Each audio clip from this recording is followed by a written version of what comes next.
Yes, it's a new thing. So, yeah. And also that, that's how I was checking in. She and I both read it, you know, separately, and I read it on the same thing. And I said, yeah, that's you, isn't it? I thought, we only know. If things would have been, you know, these people would have been understanding. You got one. Yeah, like, why are you I don't know. I like to see stuff like that. All right. Nice. I'm interested in pioneers. But the trouble is there's a lot of I'm starting to read a book now that's talking about living intelligence and relations of life. And her flow is so good, so it's all information. So, you know, we're reading but there's argument.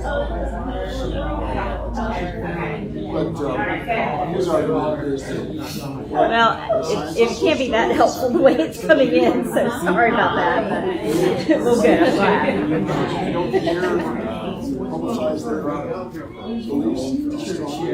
Sure it is. It's well, yeah, she's Yes, okay. yes.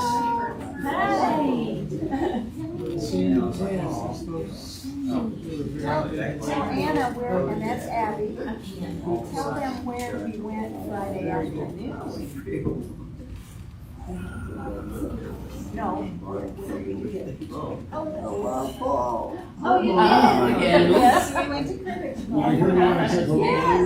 had campus last week, so we didn't get to go. We haven't. We've had something on that. Maybe this week. We have something this week. Yeah, But the next week, he said, he doesn't have to get the fall weeks, and then we went. Pretty nice. He was asking about which this. camp are you going to?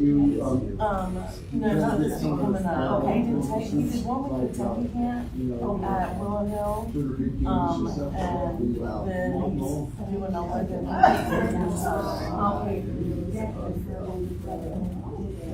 Yeah. So like the one of the. They can't do that on that. Yeah. Oh, yeah. That. Yeah. They really have some of it.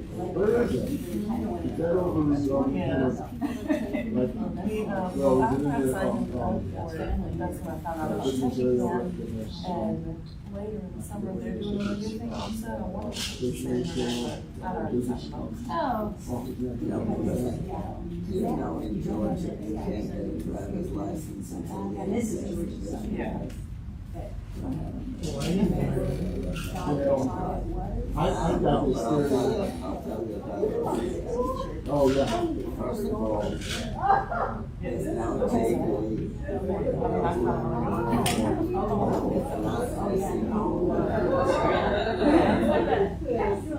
y'all make me want to go there.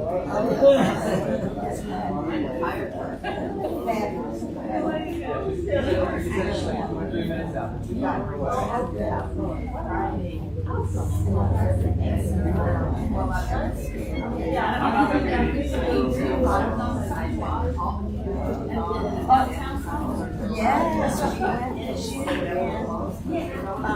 when she was here last year,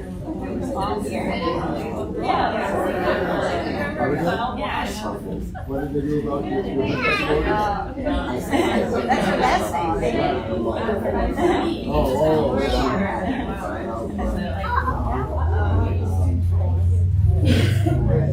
Oh, that's talking about when we were here. You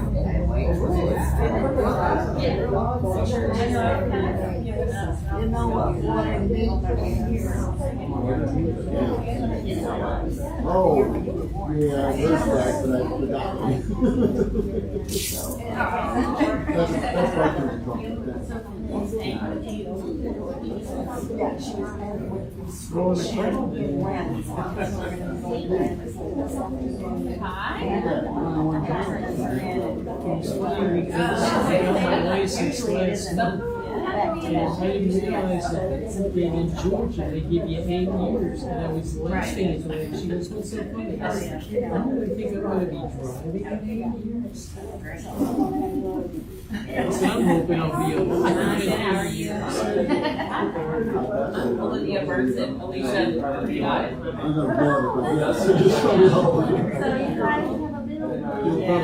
very polite. I'll be 72 next month. I thought you might be pushing. Still here.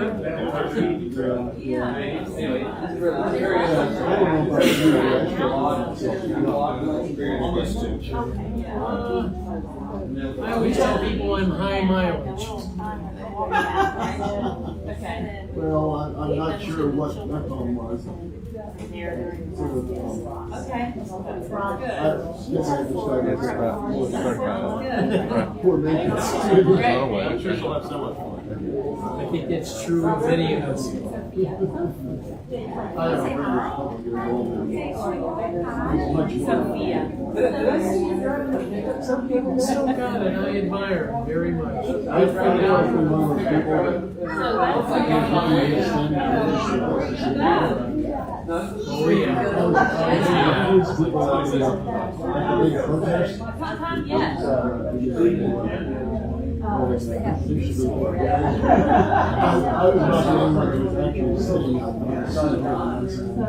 I can tell my age now. I cut the lawn the other day. Went inside and fell asleep there. My sister goes, are you okay? I said, well, I'm not as good with the heat as I used to. There he is. I don't know. Some people have what they call a resting beach face. Mine's just rested sick looking or something. A lot of times people Save the back row for the lights that are Save your stuff. sure. They get shipped over to Africa. but I figured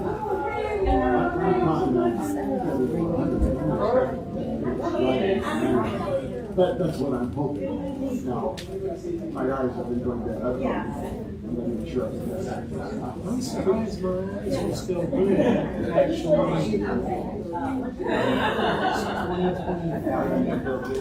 I've actually been a diabetic 35 years. I'm shocked that I'm still hanging in there. Well, my doctor says my eyes are good. I don't know if you can see it. No more than the rest of us. Well, normally in the last couple of weeks, my eyes are noticeable. I took some antihistamine last night. I passed out on the couch. So I woke up at like 11:45, and I'm like, where am I? It's One of those deals, is it still today or is it tomorrow? A couple weekends ago, I woke up and I thought it was Saturday, and exactly Sunday. And I'm laying there for this, not one. So I looked at my phone, it's like Sunday. But I'm mildly irritated at my phone calls. One of the things it does, it seems to be kind of random as to whether or not it decides to show you the date. You know, if I really want to get the whole thing, what do I think? Should be at the top. I got to push the button.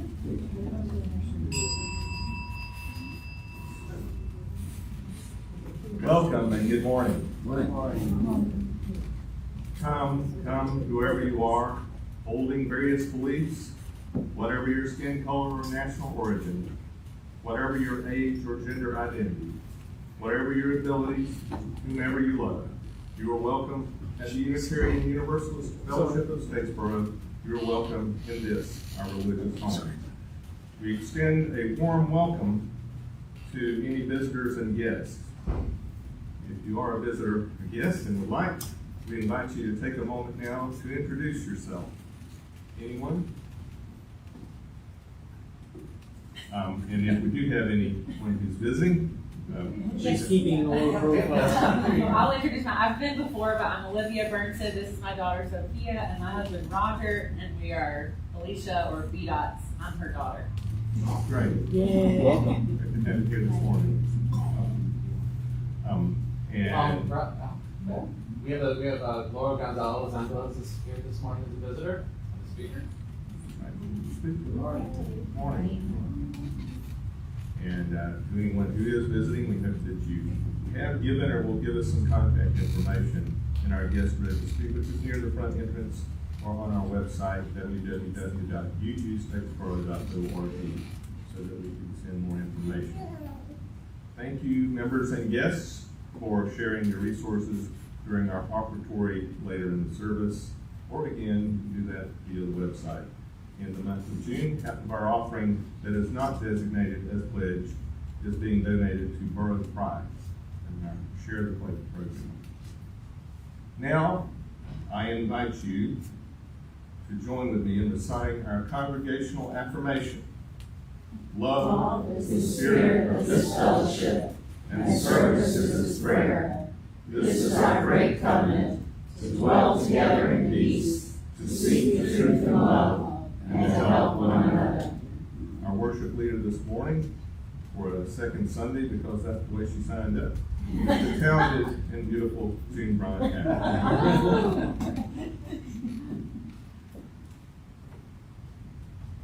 And it's in my contract that I am introduced that way.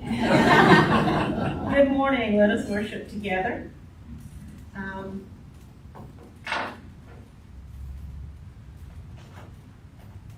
Here we go.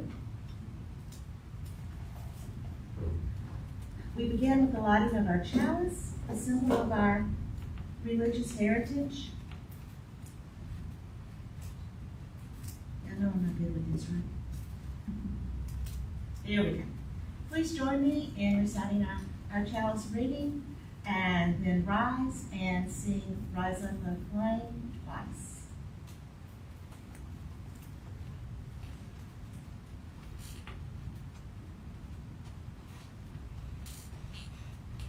Very nice.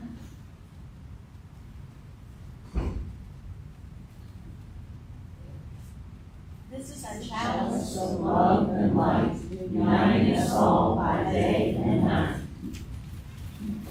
Rise up, O flame, by thy light glowing, show to us beauty, vision, and joy. Rise up, O flame, by thy light glowing, show to us beauty, vision, and joy.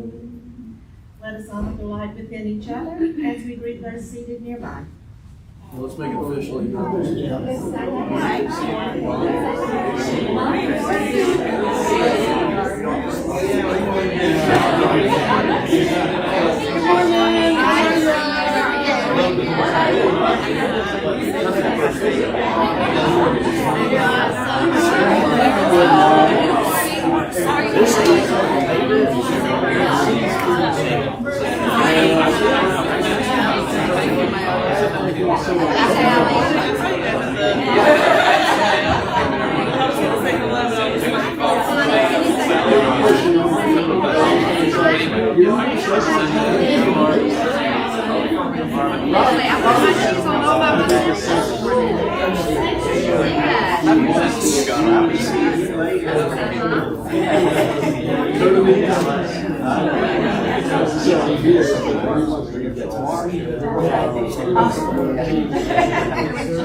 But if you want to stay where you are, I'm certain you can see you can do it. This story is called With Lots of Love, and it's by Jenny Torres Sanchez.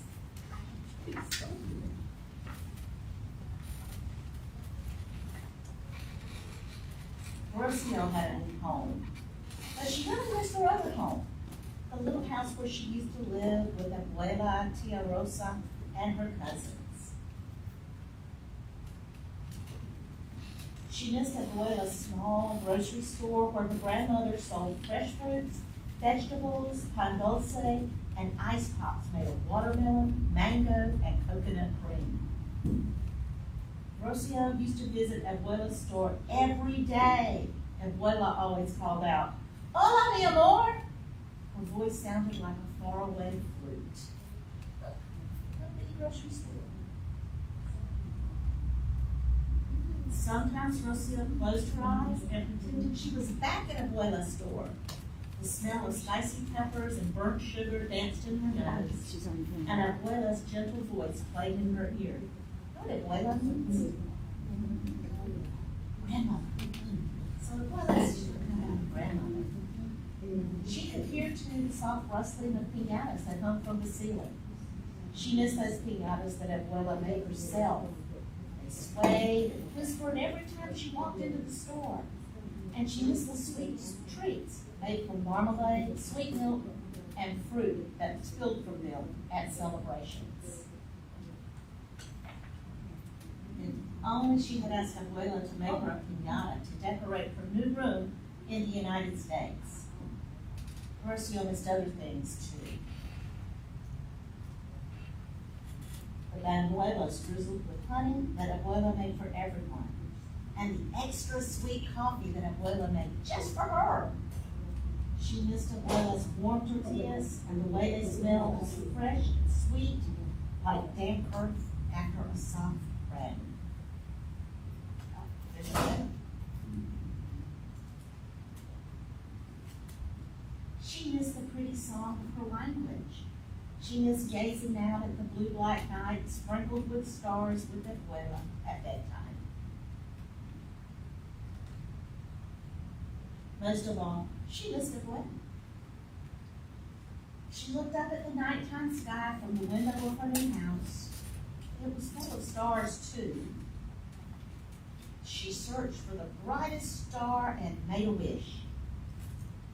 In the morning, Rocio woke to Mama, Papa, her brother, and her sister singing Las Mañanitas. She smiled as they sang about the beauty of the morning she was born. And then Mama pointed to a box and said, "Got a package in the mail this morning." She jumped out of bed and ran to it. She recognized Abuela's crooked handwriting right away. Con mucho amor, with lots of love. Inside was a dazzling star made of bright ruffled paper. Shiny streamers hung from its pointed tips. Rocio took it out and her eyes filled with tears. Beneath it, she noticed a smaller package, a cloth towel stitched with Rocio's name. She closed her eyes and held it to her cheek. She smelled the sweet earthy smell. Inside were tortillas perfectly shaped by Abuela's gentle hand. And then she noticed one last gift. It was a picture of Abuela, Tia, and her cousins holding a banner in front of Abuela's grocery store. Feliz cumpleaños, Rocio. Happy birthday.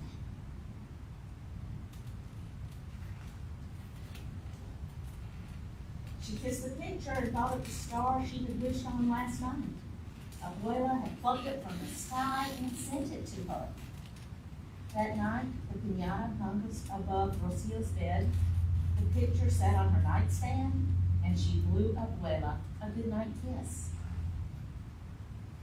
She watched as it traveled out of her window, through the night sky, past so many stars, where it landed back home on Abuela's cheek with lots of love. That's our story. Sometimes it's hard to get used to a new place, isn't it? Yes. But it helps to have things that remind you of your other places. So you guys want to stand up with me? Let's lead everybody in our children's affirmation. And then if you're on the ends, if you would make our bridge, and we'll sing our children out.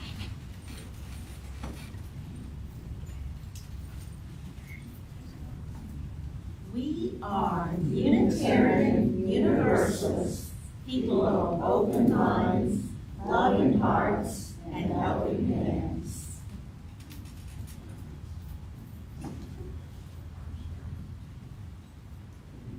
Here we go. Now let's have some music. Ready? I say it. Arms, we shelter you. You warm our hearts as you pass through. May our love guide you as you grow, to help you learn and help you grow.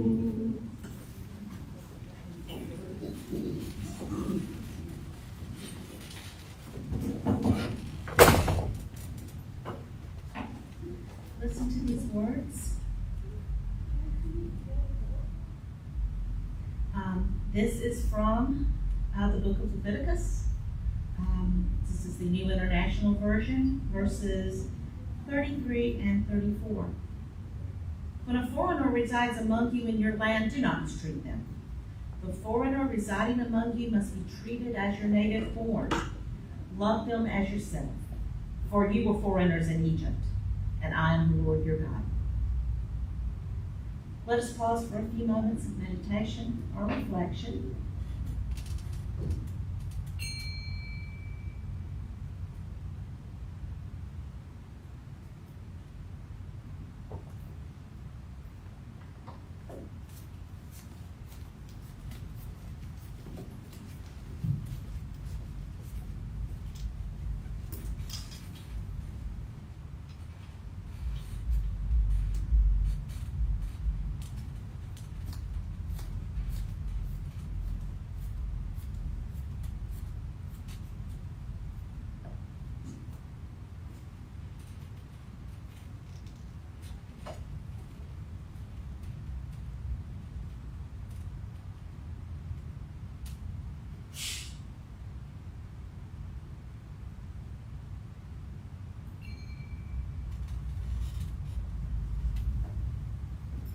Our speaker today is known to many of you, Laura Gonzalez. She is a teacher at Statesboro High School. Please come.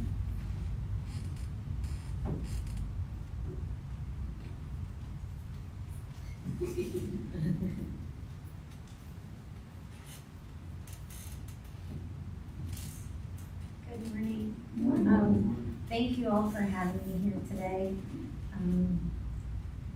I think what I want to do is first tell you guys a little bit about me and my story, but I also want to say that everyone's story is different. Every single person who comes here into this country has a different story.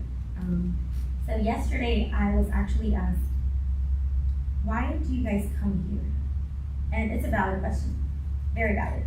I didn't take it like offensively at all. So I first came here when I was 7 years old.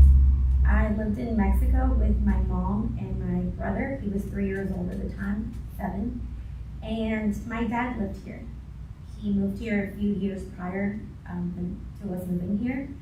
And as you heard in the story about missing abuela, right? Because the children were here and they missed abuela back home. For me, it was the other way around. I was in Mexico. I missed my father who lived here. I would talk on the phone with my dad all the time, and he would tell me, tell your mom that she can come here and you guys will wait in Mexico and we'll come back. My mom never wanted to do that.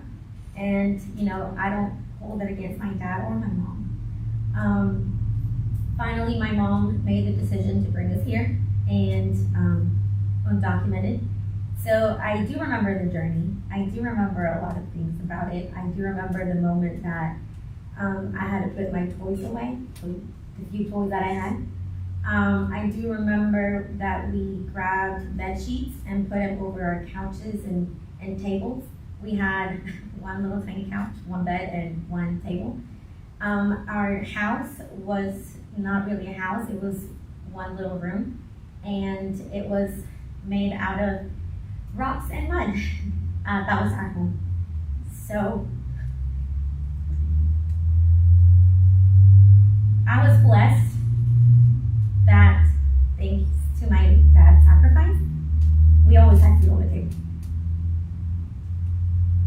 prior to my dad coming here, it wasn't that way, always.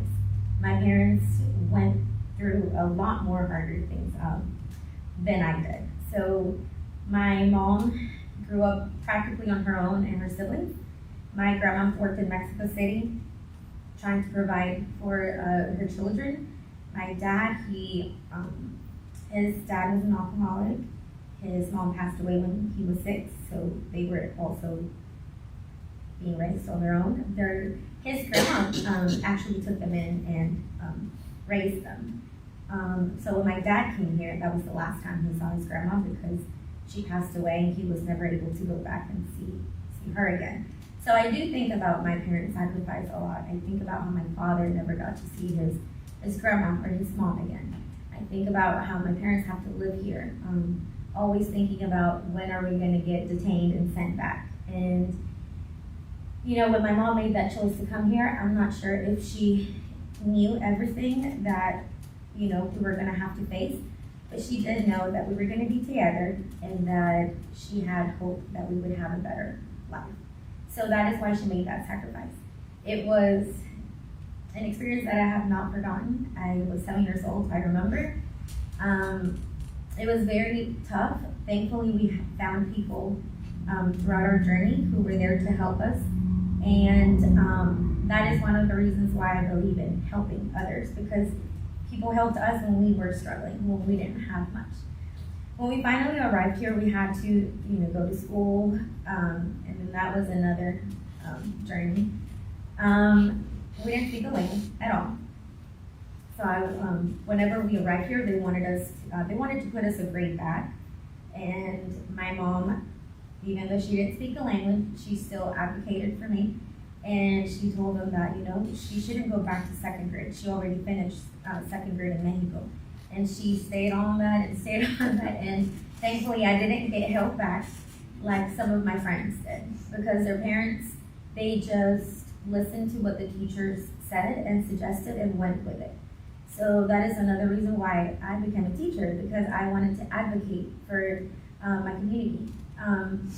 So after I finished elementary school at Langston, I went to Langston Middle, then Statesboro High, and I knew from the moment we came here, I knew that I was different. I knew that my situation was going to be different from everybody else's. I knew at 7 years old that I was undocumented. It wasn't explained to me by my parents. I just knew. I just knew that it was different. So when I was in high school and all of my friends were getting their driver's licenses and they would ask why I didn't have one, I don't think I was courageous enough to speak up and say, well, I'm undocumented. I didn't think that I wanted to have to explain to other teenagers because sometimes they can be a little cruel. So I did it. I kept it to myself until my senior year because it was very hard to go to college. I went to my counselor and told him I'm undocumented. That was the first time I ever told the teacher or anybody at school that I was undocumented. I said I'm undocumented, but I want to go to college. And he told me, I'm sorry, you can't go to college. Undocumented people can't go to college. So, yeah. There were lots of tears. 17 years old. And you're trying to understand a lot of things. You're trying to work hard, you know. You make the good grades that they told you to make. You do the community service that you're advised to do, and it changes you. Doing community services change you. And then, you know, you are involved in a lot of extracurricular activities because, again, they tell you, you know, those things will help you get scholarships. And then you help out your classmates because, again, those things are supposed to help you get to college and get scholarships. Unfortunately, that wasn't good enough. My high school years, I had to go through those years thinking that I had to do more to prove that I was good enough, that I was worth it.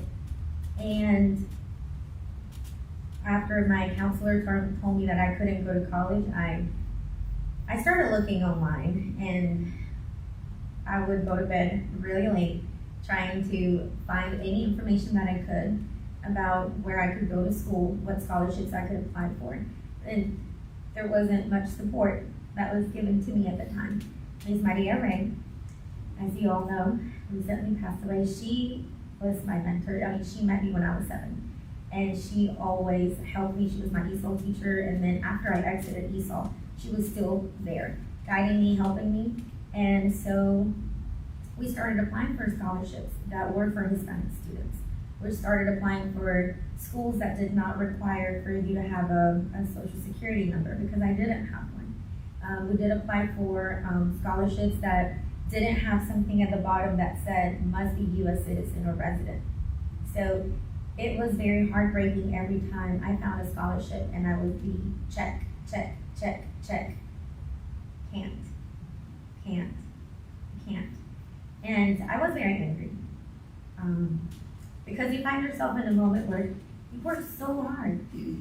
Why am I still not good enough? And I found that there were scholarships out there for me. Very limited ones, but there were. And I found that there were schools who would accept me. I would have to pay out-of-state tuition, but I would be allowed to go. So having to pay out-of-state tuition, and then being limited on the scholarships that you could apply for and you could get, it was very challenging. So after trying so hard for an entire year, I gave up. And my parents also gave up. And so we decided that I was going to go back to Mexico, and I was going to pursue something in Mexico. I would be going back to a country that I had not been in a long time, that I vaguely remembered, and that again, all of my peers would be performing higher academically because they were there their entire lives versus me that I came here. So I was heading to work, or about to head out to work, and Ms. Maria Ray calls me. And she said, "Where are you?" She asked, "Where are you?" I said, "I'm home, but I'm about to head out for work." And she told me, "Don't go anywhere, just wait for me at your house." We only lived about 5 minutes away from each other, so she got there pretty quickly.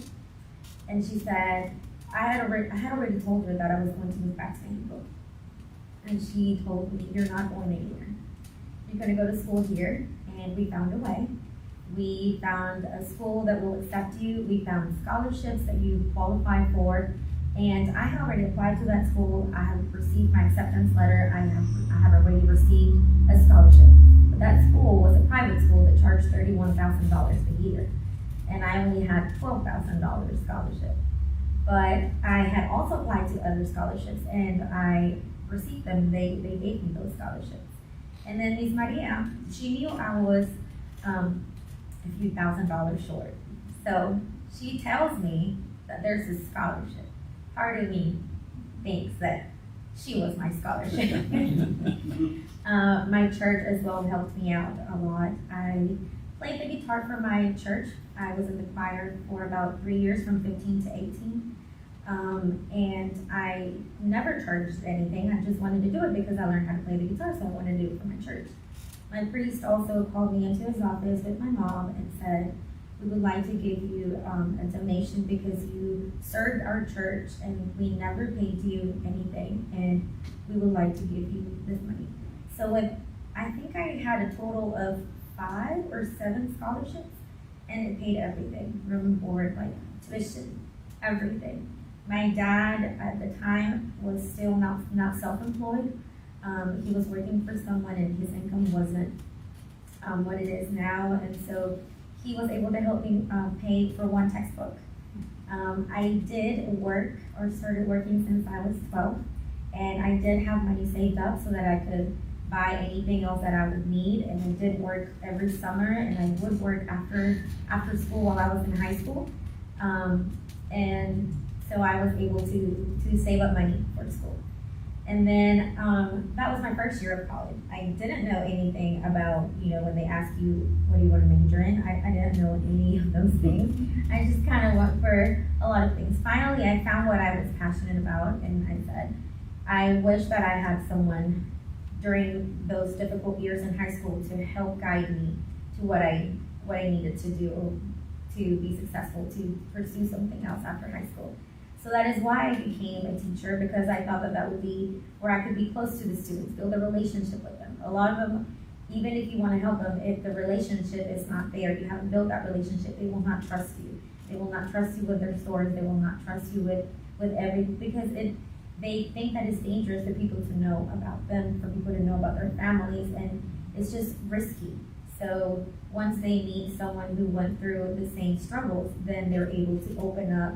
And I know that everyone means well and everybody wants to help. So I really do think that building those relationships is really, really, it's key into actually helping. So after after Young Harris College, I transferred to Armstrong, and I was there until I graduated. And then I did do my student teaching here at Statesboro High, but before I did my student teaching, I was able to get DACA after I graduated high school. I think I was in my first year of college. That's when DACA was introduced. And so we applied. We didn't think that it would actually work. We were all very like, oh, is this gonna work? But we had attorneys that came to our church at St. Matthew's, and they helped out everybody in the community. Whether you were Catholic or not, they were there to help. And so that's how we applied, because again, those attorney fees are not cheap. And even to apply for DACA is not cheap. I think at the time, the application was almost $600.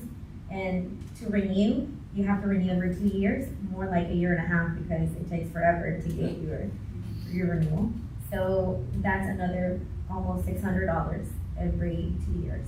And you know, they always say that it's gonna stay. Oh no, we're gonna get rid of it. No, it's gonna stay. No, we're gonna get rid of it. So it's that uncertainty. You don't know what's gonna happen. But we are grateful to have DACA. It gave us a social security number. It gave us the opportunity to get a driver's license. It gave us an opportunity to do internships. Because you could go to college, but if you were majoring in something that required an internship where you had to provide a social security number, then you couldn't study that. So it was very limited to what we could do. Once we had DACA, we had more opportunities. And one thing that it didn't allow us to do, it didn't allow us to travel, to go back home and to visit family that we haven't seen in years. But they had something called advanced parole. Advanced parole gives you the opportunity to leave the country under 3 reasons: either educational purposes, under work-related purposes, or humanitarian reasons. So I used the educational purposes. I went to study abroad in the Czech Republic for a semester, and that is what I used to travel and to go back to Mexico to see my dad's grandma. I was able to see her again, and I visited in 2016. And it had been 15 years that I had not been back, so everything was different. And I was by myself. I went by myself. But my aunt was still there, so she picked me up at the airport, and you know, I hadn't seen her in a very long time as well. But I was happy to see her. And then I went back to the Czech Republic, finished my semester, and then picked up my transcript, came back to the US, and I was told that I had a legal entry. I didn't know what that was. I didn't know what that meant, you know. And then later on I found out that if you have a legal entry and if you have DACA, then it would be easier to adjust status. Well, I did not know that until after I got married. My husband is a U.S. citizen. He's from Puerto Rico, and he did serve in the military. So when we met, I was already teaching at Statesboro High, and then a few years later, I think 3 years later, we got engaged and married. And I recently adjusted status about a year ago. Now, not everyone is under the same boat. Not everyone has DACA. Not everyone has a legal entry. Not everyone is married to a U.S. citizen. So, you know, I was able to adjust my status because my husband is a U.S. citizen. If it wouldn't have been for that, probably I would still have DACA. And with everything that's going on right now, my DACA expires in August. My green card expires next year. I spoke to a friend, and her mom's green card, they're trying to renew it. It's gonna take 42 months to renew the green card. That expires this year. And I'm thinking, okay, mine expires next year. So I'm already too late to renew to get it back on time. So with all this uncertainty going on, I am going to go ahead and work on renewing my green card. And also I'm going to renew my DACA in case my green card doesn't get back on time, I still have my backup. But it's one of those things that you rely on one thing and rely on another, and you feel like you have to have all of these, you know, you have to shield yourself so much. In that purse, I carry my Mexican passport, my green card, my advanced parole card, my DACA, my driver's license. All of those documents have to be in my bag 24/7. Because as you guys have seen, even if you are a U.S. citizen, but you look brown, then you're 30. And I have had family members who have gotten deported the previous years. I recently had a family member who got deported last week.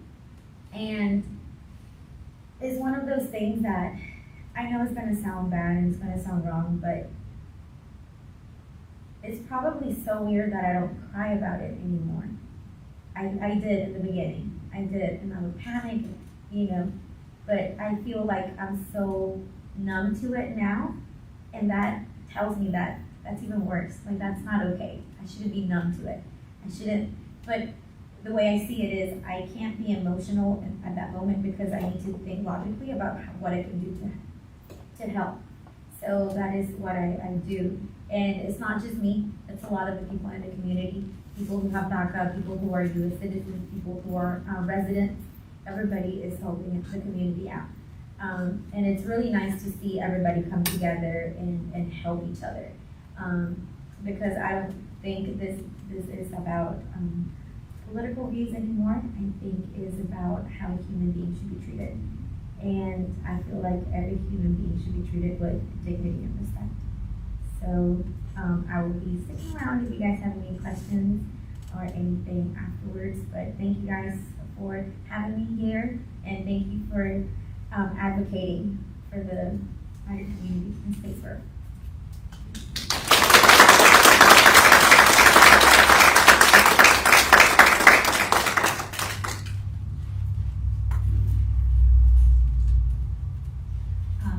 Laura indicated she will stay for afterthoughts. So once we dismiss, there's coffee, and then come back, and we'll have time to meet and discuss. Well done. Here we are. The offering will now be given and received. Grateful appreciation of our shared hopes and values. Any offering, half of offerings not designated as a pledge, will go to Borough Pride.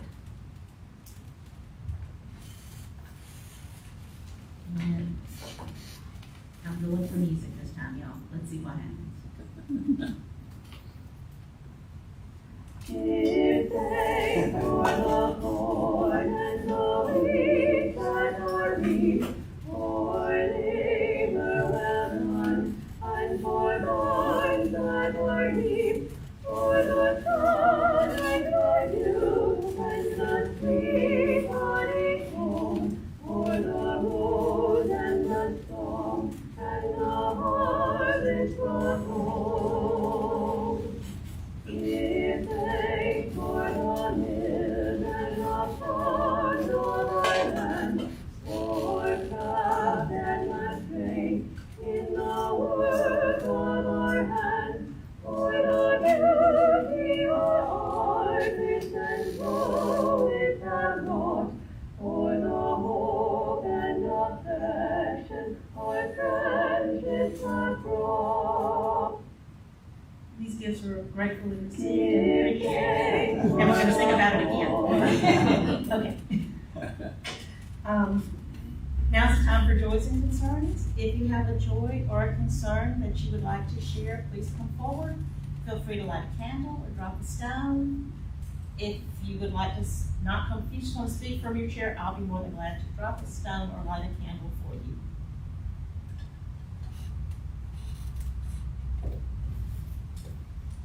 Everybody, my name is Michael.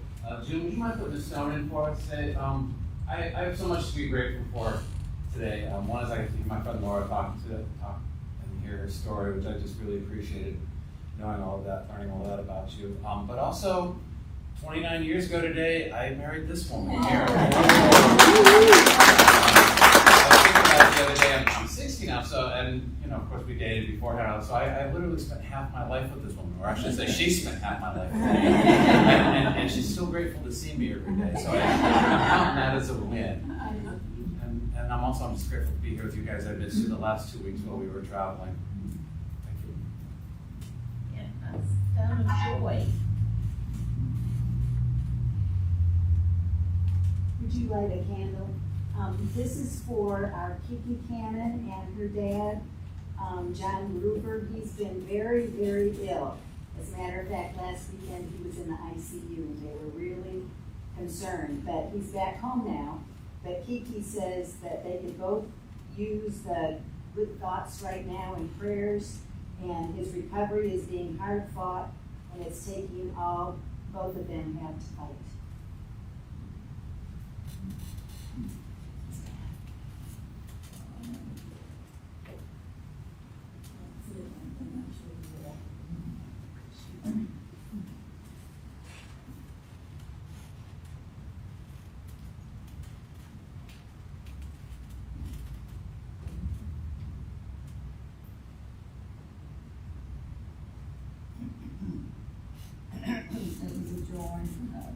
It's a joy to have so many people who attend this today. And I think they're here because of our speaker. And it was, most of you know that I had a small cabin in New Hampshire. And we have always said this, we have to have a sense of humor when we get through this life. And I gave the cabin to my two sons, and the attorney charged me $12 to put it in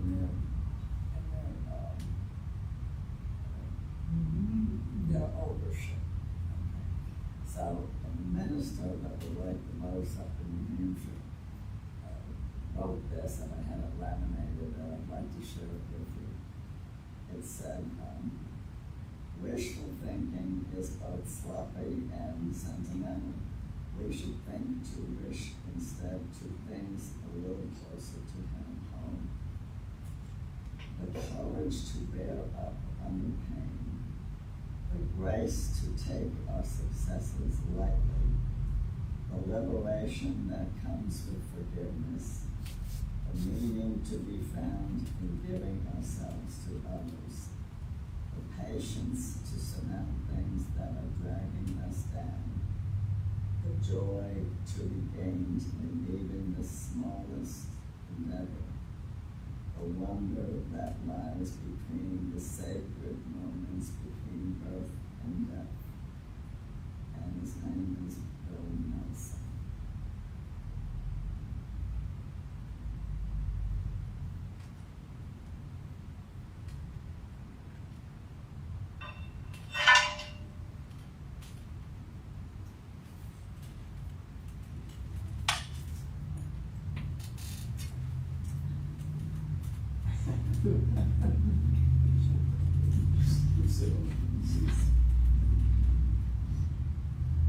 I'd like to light a candle of thanks for Martha Hughes, who has agreed to pick up my recycling and who has given me much help and many other rides and other useful assistance.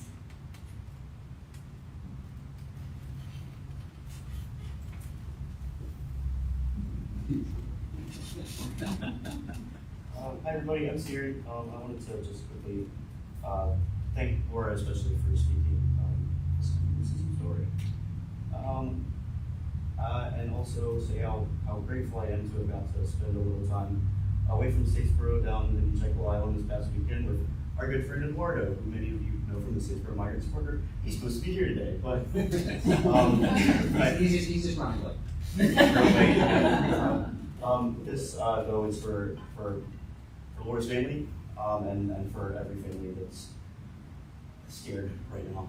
That is especially true for a handful of families that I think many people in this room have become very attached to in this community, and we're all hoping that we can make their lives, as much as they're still intact here, a little bit better. And I hope that more people will get involved and do what they can.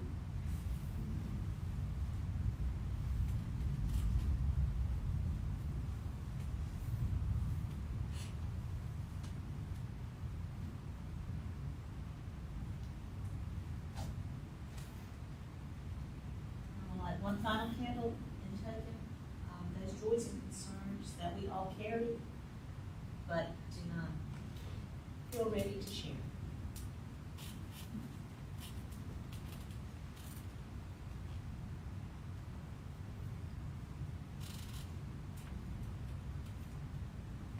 I invite you now to a time of reflection, and both that spirit of life and love as we enter a time of prayer and reflection.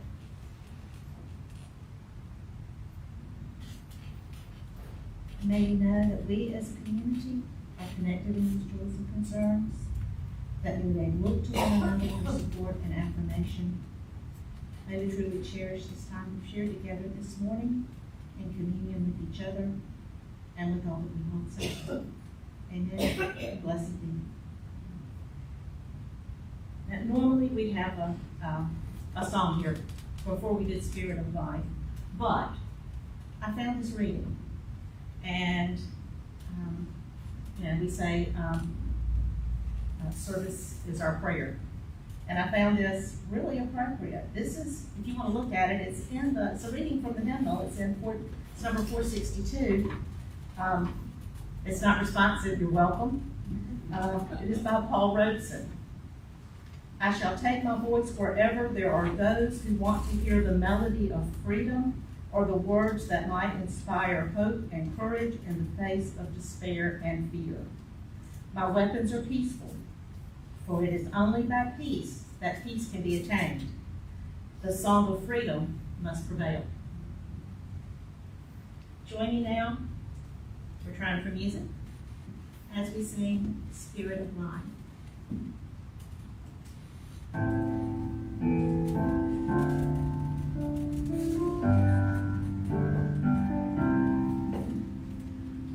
Spirit of life, come unto me, sing in my heart all the stirrings of compassion, blowing the wind, rise in the sea, move in the hand, giving life the shape of justice, roots hold me close, wings set me free, Spirit of life, come to me, come to me. Join me now as we extinguish our chalice. We extinguish this flame, But not the light of truth, the warmth of community, or the fire of commitment. These we carry in our hearts until we are together again. Do we have any announcements? I just wanted to say to any of you that are not already involved with the migrant support group but are interested, I'm happy to take your contact information and add you to our email list. We have an email that comes out every Sunday about kind of updating people about things that are going on in the group, and we're meeting every other week. This is our off week, and we're switching from Mondays to Wednesdays because Wednesday seems to be a better day, and we tend to move around. So the next meeting is going to be at Trinity Episcopal, whatever the date is, 2 weeks from this, or 1 week from this coming Wednesday. But I guess what I really want to say is, if you're interested, let me know and I'll get you on the mailing list. And I don't know how many of you are aware, but there have been ICE raids and an ICE presence in Statesboro, and people have been abducted. So it's a real thing that is very much happening in our community. But also, there are amazing people that are stepping up and being very, very helpful to the people that are left behind, to the people that need our support. So I'm so grateful to see that happen. And some of those people that have been very helpful are in this room today. So thank you to all of you. I want to let everyone know there is a new sign-up sheet for hospitality. If you'd like to choose a Sunday to bring some refreshments, it's right by the kitchen door. Any other announcements? And please rise as you are willing and able, and say out with us our benediction.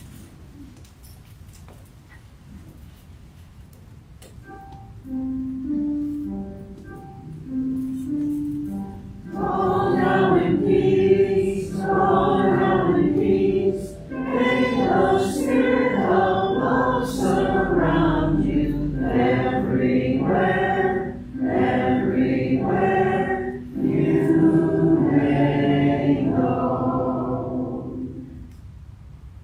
Please, have some coffee. Join us in just a few minutes for talk now. Afterwards. They're here.